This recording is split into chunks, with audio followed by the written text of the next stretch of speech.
Hello YouTube, Matt here with another exciting NEM coupling converter video. Today you can see in front of me we have a Hornby Coronation Scott carriage. They're a little old now, I don't quite remember who made them, but obviously it's under Hornby still, possibly from the Triang days, I'm not quite sure. But of course this one has moulded on big D couplings, which you can just about see from here. You can just about see it there. So these are all moulded on, stepped down slightly, and quite easy to remove. But obviously he wants something with a pocket on. As you can see, I've already done this end to experiment and see what's going on. So it's quite straightforward. Hopefully, so 18 or 19 kD on this. So what I'm going to do is talk you through how to convert this one. Hopefully in the next month or so they may be available. I know a lot of people have already seen the other ones I put up for mineral wagons and British steel wagons, etc. They are on the way, but I've got a shortage of resin at the moment and I haven't got the cash to get some in yet, as March and February were pretty poor. So instead of waffling on, let's get on with it and show you how to convert this carriage. So as you can see, carriage is upturned in its little servicing cradle here. Now these bogies just clip in, so they're a plastic clip, so you just need to pull gently and they just pop out like so. There you go, so that's the clip on the other end, and there is your big D type coupling. These have got plastic wheels on, as you can see. This carriage was made in England apparently, so I assume it's a Triang sort of era of tooling and all that kind of thing. Now these will need some tools like some cutters and also a Dremel cutting disc. They are not easy to do. You need to get the sizes right, the cuts right, etc. But I'll take you through that as we go. So that's the bogie off, that's the straightforward part. And now we'll get on to marking out and showing you the converters themselves.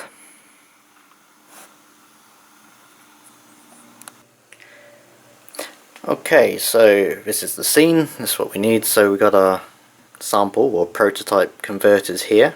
They're quite similar to the Lima Mark 1, Mark 2, Mark 3 bogies, but they're slightly different because they have to be at a slightly different height. Files, cutter, and a disc cutter here on my Dremel. So that's basically all the tools we need. I do have a sharp knife just to get rid of any melted plastic, but yeah, that's pretty standard.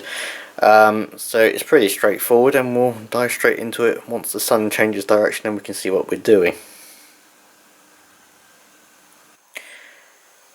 Okay, so step 1, take the bogie from your carriage, as we've already shown, and clips from the central mounting point. What I'm also going to do is take out the wheels. You just need to ease the sides apart to get them out, like so. That's so you don't damage them. Obviously they're made of plastic, so you certainly don't want to damage them. Obviously they're about 12 mil, I think they are. So metal carriages, also metal wheels. Sorry, not carriages. Metal wheels can be about the same size.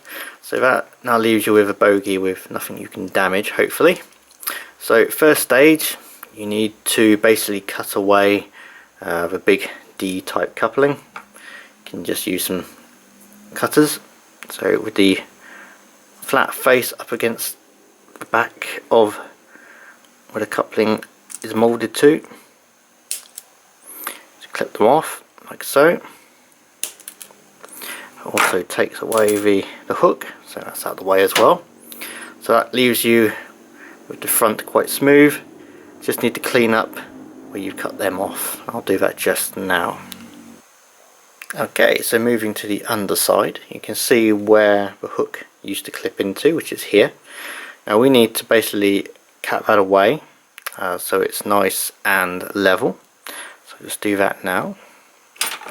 Using some cutters again, you'll probably need the Dremel just to smooth it out.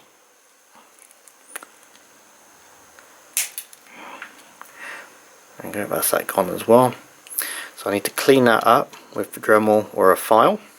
I usually find the Dremel with a cutting disc is good enough to just take that down. So you need to flatten this out so it's flush with the surrounding material. Okay, so now looking at the underside, you can see I've cleaned up that area now, it's nice and flat. What I've left is basically the part that used to be part of the clip. So that has been left just to keep some strength in this, and also that won't get in the way of the NEM pocket, so that's good. Now turn our attentions to the top surface. This has all been cleaned up, so you might just want to clean it up and make sure it's all flat and ready to go. What I've also found is, as you can see, this top surface is angled backwards slightly, so it's got a bit of a tilt.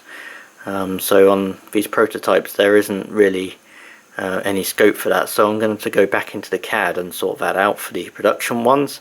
But you can see there's a slight descent going back towards the bogey, so I'm going to fix that up as well. So for this one you need to measure where the pocket goes. So you've got the NEM pocket which goes into here, and there needs to be a cut going that way. So unless you have a vernier gauge, which I do, you need to measure 7.25, I think it is, or 7.24 from the outer edge to where the pocket goes. So I've got my vernier gauge here, and it's 7.24 after. If I zero that, so I can start again. Bit too over. Oh.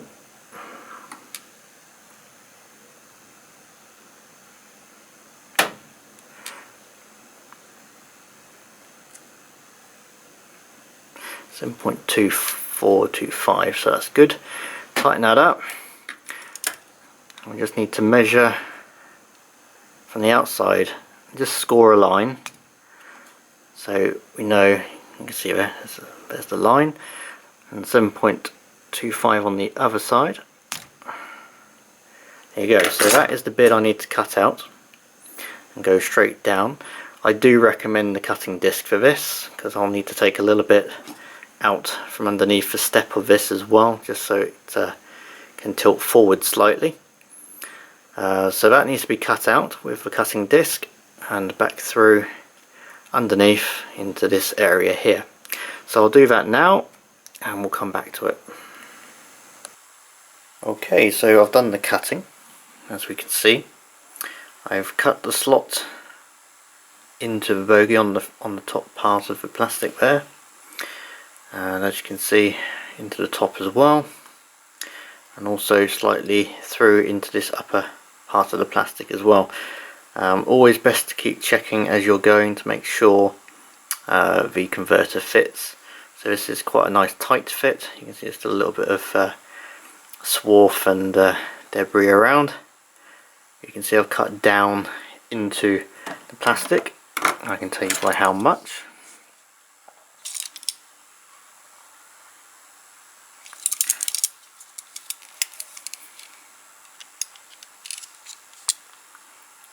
About 2.2 mil, so you need to cut down into this by 2.2 millimeters, and this should all fit nicely back together. So I've got our converter here, and it's a bit like a Lima one, as I say, so it should just fit in nicely.